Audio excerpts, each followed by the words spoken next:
En 2022, Sylvain Lefebvre achète une parcelle de 7500 m² à Assigné, près de Rennes, qu'il baptise l'Oasis. Son objectif est de faire évoluer ce terrain recouvert d'une plantation très linéaire vers une mosaïque d'habitats diversifiés. Pour ce faire, des chantiers participatifs sont régulièrement organisés et font de l'Oasis un lieu de rencontre et un support pour l'éducation à l'environnement. Bonjour Sylvain. Bonjour Alexis. Comment vas-tu ? Impeccable, merci. Et toi ? Très bien. Écoute, pour commencer, je te laisse te présenter si tu veux bien. Eh bien, donc moi c'est Sylvain Lefebvre. Je me définis souvent comme un curieux de nature. Voilà, donc je suis un passionné de faune sauvage, un passionné d'images également, photo et vidéo naturaliste. Voilà, j'ai grandi dans ce milieu-là, j'en ai fait mon métier. Donc aujourd'hui, je travaille dans le tourisme en tant que salarié pour un tour opérateur. J'ai une casquette d'indépendant en tant qu'auto-entrepreneur où je travaille dans l'éducation à l'environnement, plutôt sur la faune de proximité. Voilà, donc tout ça gravite autour du vivant et de l'éducation à l'environnement. Et donc là, aujourd'hui, on est sur ce que tu appelles l'Oasis. Exactement. En plein milieu, là, on enregistre dehors. Est-ce que tu peux présenter l'Oasis, qu'est-ce que c'est ? Alors l'Oasis, c'est le nom que j'ai donné à une parcelle qui fait 7500 m². Donc ici, on est à Assigné, dans la commune d'Assigné, à 2 km du centre-ville. Donc on est effectivement dans le bocage, dehors, entre des parcelles agricoles, des haies et puis des petites plantations forestières. Donc cette parcelle-là, en fait, là autour de nous, on a 10 rangées d'arbres qui ont été semées en fait par l'ancien propriétaire en 2007. Donc les arbres ont tous ici le même âge, sont tous relativement jeunes. Et puis donc un sol qui est le sol, on va dire, un petit peu spontané, donc pas mal d'herbes, de ronces, d'orties et puis quelques fleurs un peu éparses. Et j'ai acheté moi ce terrain-là donc l'année dernière, en mars 2022, avec l'idée de le transformer en refuge de biodiversité. Et de continuer en fait une expérience que j'ai menée moi pendant 10 ans à la maison, dans mon jardin, qui est aussi un joli terrain de jeu. Donc le point de départ, c'était un gazon avec 2-3 arbres. Et puis à force de créer des petits aménagements, de mettre en place des végétations un petit peu ciblées, je me suis bien rendu compte qu'on pouvait en fait booster le nombre d'espèces sur une petite surface. Donc voilà, c'est un petit peu dans cette optique-là que j'ai acheté ce terrain. C'est-à-dire que je voulais passer au niveau du dessus. Et donc, je relance un peu cette aventure-là, sauf qu'au lieu de partir d'un gazon, je parle d'une futaie, ce qu'on appelle une futaie régulière, c'est-à-dire une zone de plantation créée par l'homme, quelque part. Donc, le point de départ est un tout petit peu différent. Et puis, au lieu de faire ça en famille, j'ai envie de mener cette aventure avec les habitants de la commune et au-delà. J'essaie de mettre en place des chantiers assez régulièrement. Donc, pour le moment, on arrive à se voir 2 week-ends par mois, grosso modo. Enfin, 2 demi-journées par C'est quel type de chantier que tu proposes ? Là, il y a eu un travail d'abattage d'arbres. Je m'attendais pas à commencer un projet biodiversité en coupant des arbres, mais c'était la réalité du moment. C'est-à-dire que comme les arbres ont été semés, il y avait une très forte densité d'arbres. Il n'y a pas eu du tout ce travail pour éclaircir un petit peu la parcelle. Donc je me suis fait aider par un forestier qui est un naturaliste aussi, donc il y avait cette approche vraiment conservation de l'arbre et pas juste exploitation pour le bois. Donc ça, c'était super d'échanger avec quelqu'un comme ça. Et puis, donc voilà, on a enlevé déjà des arbres qui étaient malades, puisqu'il y avait des châtaigniers qui avaient le chancre. Donc là, il y a eu quelques chantiers de cette nature-là. Tout le bois mort est resté sur place, parce que le bois mort l'est en apparence, mais il est vivant pour plein d'autres espèces. Donc ça a été un premier volet. Après, on a eu des opérations nichoirs. Il y a une 40aine de nichoirs qui ont été posés pour tout un tas d'espèces d'oiseaux. Et puis là, le week-end dernier, grosse opération autour de la mare. L'année dernière, j'ai fait venir une mini-pelle. On a creusé 2 trous. Et le but là maintenant, c'est de donner une forme à ces trous et de mettre en place des points d'eau avec l'objectif qu'on arrive à garder de l'eau toute l'année. Parce que ça, c'est quelque chose que j'ai pu expérimenter aussi à la maison. Voilà, c'est pas une grande nouvelle, mais l'eau attire évidemment beaucoup de biodiversité. On a tout un tas d'insectes qui en dépendent dans leur cycle de vie, des insectes qu'on voit voler mais qui naissent dans l'eau, comme les libellules par exemple. On a tous les amphibiens qui sont indissociables du milieu aquatique, donc qui sont présents sur le terrain ici en hivernage, mais créer une mare, c'est aussi leur créer un nouveau lieu de reproduction.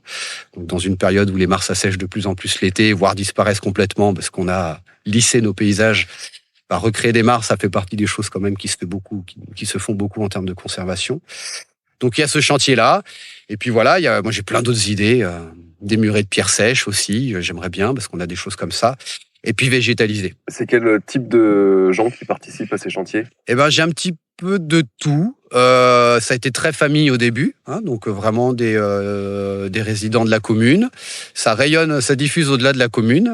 Donc il y a des gens voilà, qui arrivent de Bourg-Barré, par exemple, hein, donc on est à 20-30 minutes d'ici. Donc des gens qui viennent en famille, puisque les enfants sont bienvenus et j'ai à cœur aussi d'accueillir des enfants.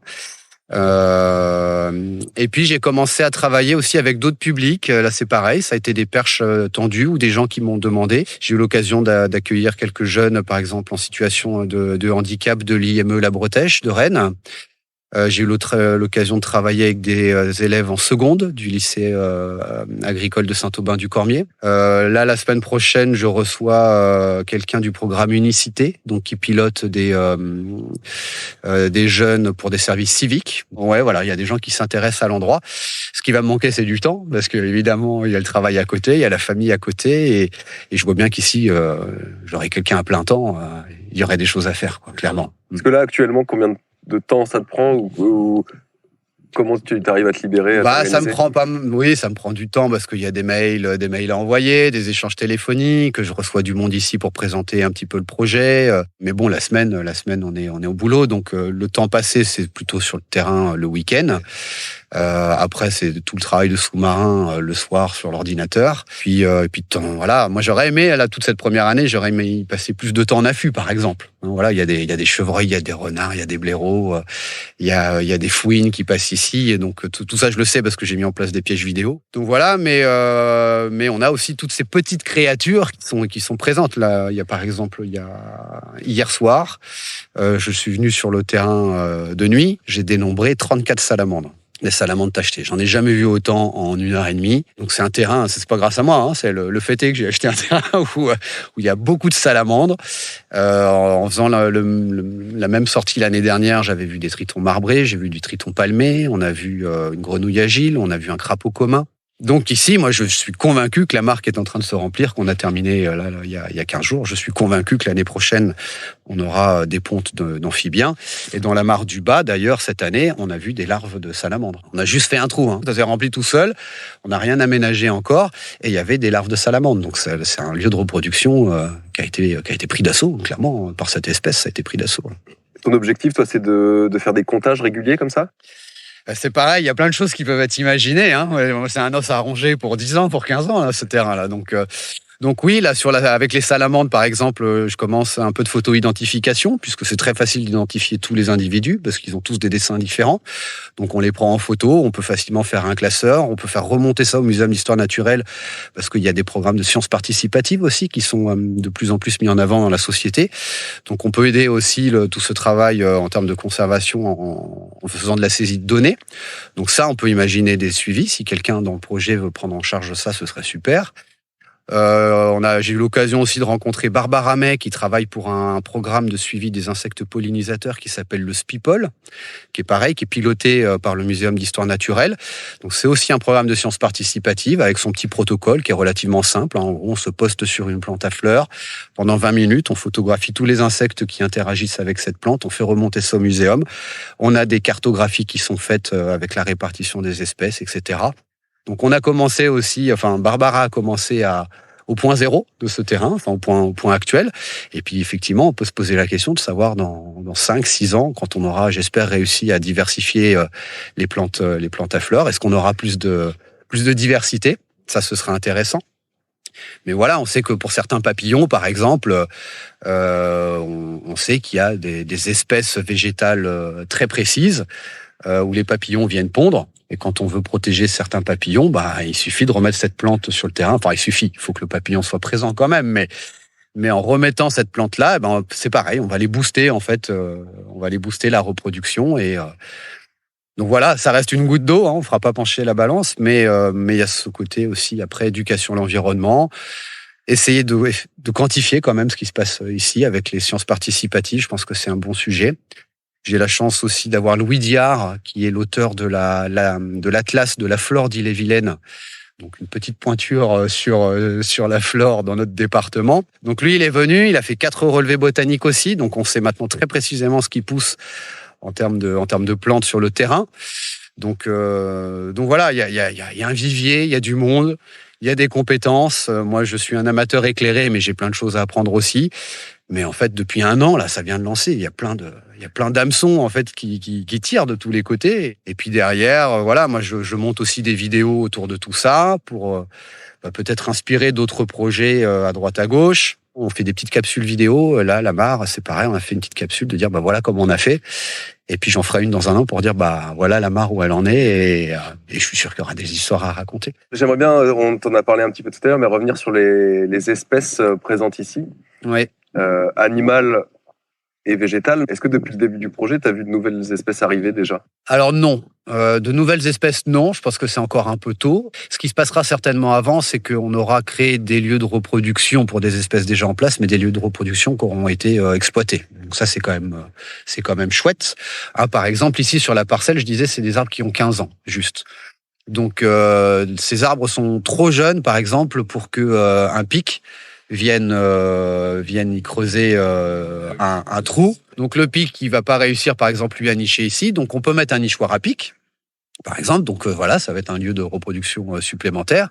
Un pic qui vient creuser, il exploite le nid pendant 1 an. Après, il s'en va, il en fera un autre les années suivantes. Mais ce trou qu'il a créé, il va servir à d'autres oiseaux cavernicoles ou semi-cavernicoles, des mésanges par exemple. Donc le nichoir, c'est pas quelque chose qui va révolutionner le monde, mais c'est pareil, ça crée un lieu de reproduction dans un endroit où, sur une parcelle où il l'a pas trouvé. Mais ce qu'on va vite voir arriver, c'est ça, en fait. Ça va être des endroits où on va avoir de la reproduction. Des nouvelles espèces, on verra. Je pense que ça peut arriver chez les insectes. Très probablement, ce sera chez les insectes. Dans la végétation, les nouvelles espèces seront celles qu'on aura semées, qu'on aura plantées. Donc, elles seront locales. Ce sera pas ovni, on va dire ici, mais on va les apporter. Donc, ce sera un petit peu différent. Donc, j'espère que les bonnes surprises, elles arriveront avec les insectes. Mais ce seront non pas des nouvelles espèces dans le bocage, mais des nouvelles espèces qui arriveront sur cette parcelle, qui vont interagir avec cette parcelle, qui vont venir s'y nourrir, s'y reproduire, s'y cacher. Donc voilà, ça sera plutôt ça, la logique. Tu parlais des vidéos, donc tu as fait une chaîne YouTube pour documenter un peu les avancées des travaux. Tu t'es pas mal encadré de professionnels pour lancer un petit peu le projet. Tu parlais tout à l'heure du forestier, Oui. Il y avait le sourcier, etc. Ouais. Et ça donne l'impression que même dans les vidéos, toi, tu apprends vachement de cette expérience-là aussi, Ah, que c'est des compétences que tu n'avais pas forcément. Ah, complètement. Ah ouais, complètement. C'est la première fois que je fais ça. C'est la première fois que je fais ça. Après, moi, je suis pas trop mauvais, on va dire, en termes de passeur. Mais après, pour le côté vraiment expertise, comment sélectionner des arbres à l'abattage quand on a eu besoin de le faire au début, identifier un arbre malade, tout ça, moi, je sais pas le faire. Donc, c'est bien d'avoir aussi dans le réseau des gens qui, à un moment, te disent, attends, va pas trop vite. on va venir jeter un œil. Donc, ça, c'est très bien. Mais après, non, ces compétences-là, soit ce sont des gens que je connais, soit ce sont des connaissances de connaissances, soit à force que ce petit bouche à oreille autour de l'Oasis se mette en place, il y a des gens qui se manifestent aussi. Puis là, je sais qu'il y a un nouveau réseau aussi qui va sortir avec le département, puisque on a eu la chance de faire partie des lauréats du premier budget participatif du département Ille-et-Vilaine. Donc ça a été un budget citoyen. Il y a 60 projets qui ont été retenus sur l'ensemble de l'Ille-et-Vilaine. Donc il y avait 2 millions d'euros sur la table à répartir sur une 60aine de lauréats. Donc les gens ont été invités à voter pour 1, 2 ou 3 projets qu'ils voulaient soutenir. En fait, le message aussi de ce qu'on fait ici, c'est diffusé comme ça, parce que chacun allait voir au bureau, parler de l'Oasis, voilà, si vous voulez, vous pouvez voter pour ce projet-là, etc. Donc voilà, ça diffuse bien plus que ce que je pense, en fait. Là, le budget participatif, ça t'a rapporté combien là ? 22 000 euros. Ah oui, donc c'est pas négligeable. Ah là, c'est génial. Moi, j'ai un terrain, j'ai des bras et j'ai de l'argent maintenant. Donc, jusque-là, tu finançais toi-même ? Et jusque-là, je finançais moi-même, ouais. Bon, je l'ai fait pendant 1 an. Là, j'arrive un peu au bout de cette façon de procéder. Et cette subvention, là, ça va être un tournant, en fait, dans la saison 2. Moi, j'ai lancé la saison 1 un peu tout seul avec les premiers bénévoles qui sont venus, qui m'ont donné de l'énergie pour continuer. Et là, on attaque la saison 2 avec une enveloppe dans laquelle j'ai déjà commencé à taper, puisqu'on a acheté donc géotextile et bâches pour la mare. Là, j'ai lancé la fabrication d'un affût mobile pour initier le grand public à l'affût animalier. Donc, en fait, là, je vais essayer de construire l'Oasis mobile. Je sais pas comment je vais l'appeler après. Mais donc, ça va être sur une petite plateforme de remorque une petite cabane dans laquelle on peut s'allonger à 2 ou s'asseoir en tailleur à 3 avec un maximum de vitres sans teint. Donc quelque chose d'assez immersif, on va dire, en termes d'observation. Donc voilà, un endroit où on va être assis sur des matelas, on va pouvoir voir ce qui se passe à l'extérieur, mais les animaux ne nous verront pas à l'intérieur. Et donc voilà, donc ça c'est pareil, c'est la subvention qui me permet de débloquer cet achat. Et la construction elle a commencé, on a sur un projet sur mesure, je fais travailler des artisans de la commune, la cabanerie. Ça va être génial, parce que là, clairement, pouvoir dire à des familles, si vous voulez, je vous donne les clés de la cabane, vous vous mettez à l'intérieur, et si vous voulez dormir sur place, dormez sur place, et vous passez la nuit.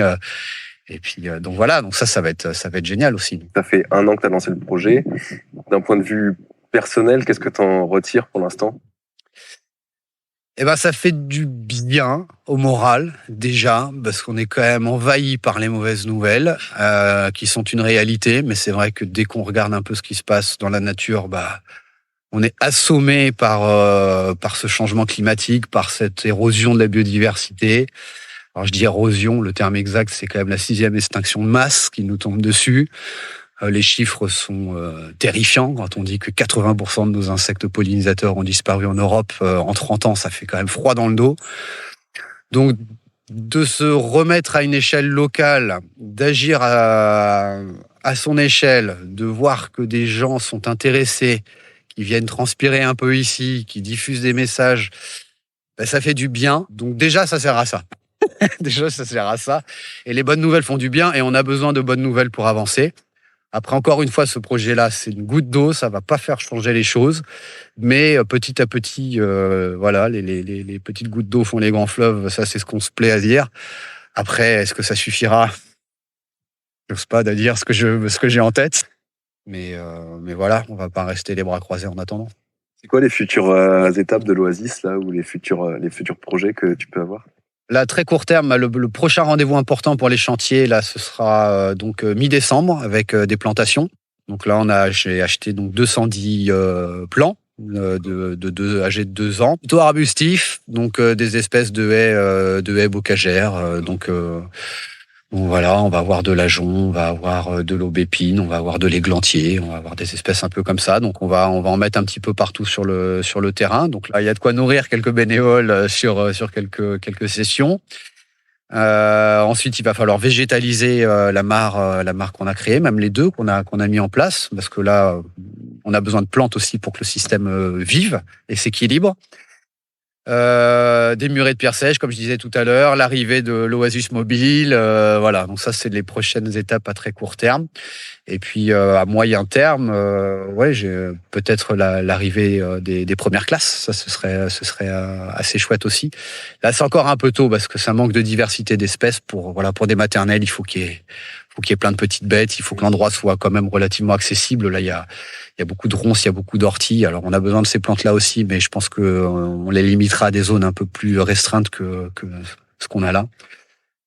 Et puis voilà. Et après, j'ai pas toutes les cartes en main. On verra bien. Et mettons, suite à ce podcast, il y a plein de personnes qui sont intéressées pour venir te donner un coup de main. Où est-ce qu'on peut te contacter ? Où est-ce qu'on peut suivre le calendrier ? Alors, c'est rendez-vous sur mon site perso. Le projet n'a pas encore de site internet dédié. Ça fait partie certainement des choses qui viendront dans le moyen terme. Donc, c'est sylvainlefebvre-photovideo.com. Je mettrai ça en description de l'épisode. Ouais, voilà, et là, il y a un onglet contact avec une adresse mail. Vous m'envoyez un petit mot en me disant le projet m'intéresse. Je vous mets dans la mailing list. Et puis, vous recevez les prochaines actus. Et sur ce site-là, il y a également dans le menu un onglet dédié à l'Oasis avec toutes les vidéos qui ont été tournées, avec quelques infos pratiques et les dates des prochains chantiers. Il y a un petit calendrier qui est mis à jour. Donc c'est le but du jeu pour ceux qui veulent venir, au moins découvrir le projet, pas forcément mouiller le maillot, mais venir prendre de l'info. Voilà, le mieux c'est d'envoyer un petit mail depuis le site internet. Parfait. Écoute, merci beaucoup Sylvain. Merci, c'était super. Ouais. Impeccable. Merci beaucoup. À bientôt. Au plaisir. Merci beaucoup d'avoir écouté cet épisode jusqu'au bout. Si vous le souhaitez, n'hésitez pas à laisser un avis sur Apple Podcast et Spotify. Et vous pouvez partager cet épisode autour de vous. Si vous avez des idées de sujets que vous aimeriez qu'on aborde dans le PBcast, dites-le nous en commentaire ou bien sur les réseaux sociaux du journal. À dans un mois.